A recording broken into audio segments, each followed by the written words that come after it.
பரலோகம் போவேன், நான் பரலோகம் போவேன். இயேசு என்றால் இயேசுவை விசுவசிக்கிறவர் மரித்தாலும் பிழைப்பான் என்ற அந்த சத்தியத்தை அறிந்திருக்கிறபடியால் அவருக்கு தெரியும் நான் மரிச்சா கட்டாயம் பரலோகத்துக்கு போவேன். முன்குறித்து ஆகவான் பிரயாணம் தொடங்கினதுக்கு அப்புறம், அதாவது மரிச்ச பிற்பாடு அது லேட் ஆகிறது.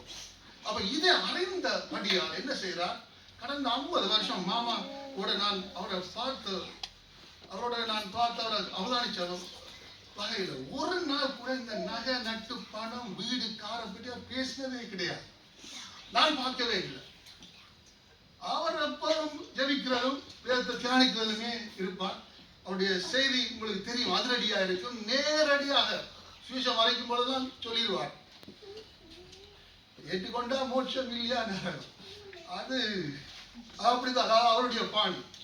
காரணம் அவருக்கு தெரியும், இதுதான் உண்மை, இதுதான் சத்தியம், இயேசுதான் வழி, இயேசு கூடாகத்தான் நாங்கள் என்ன செய்ய முடியும், அவர் மாற்றம்தான் எங்களுக்கு பறந்து பேச முடியும், வேற யாராலுமே முடியாது. தெளிவாய் சொல்கிறது, எல்லோரும் பாவம் செய்து தேவ மகிமையை இழந்து விட்டோம். அது எல்லா புனிதர்களும் தான், அது மரியாள் உட்பட எல்லாருமே இழந்து விட்டோம். இருப்பது ஒரே ஒருவர் இயேசு, இவருக்கூடாகத்தான் நாங்கள் பரலோகம் போக முடியும். அதை இப்பொழுதே முன்குறித்துக் கொள்ள வேண்டும்.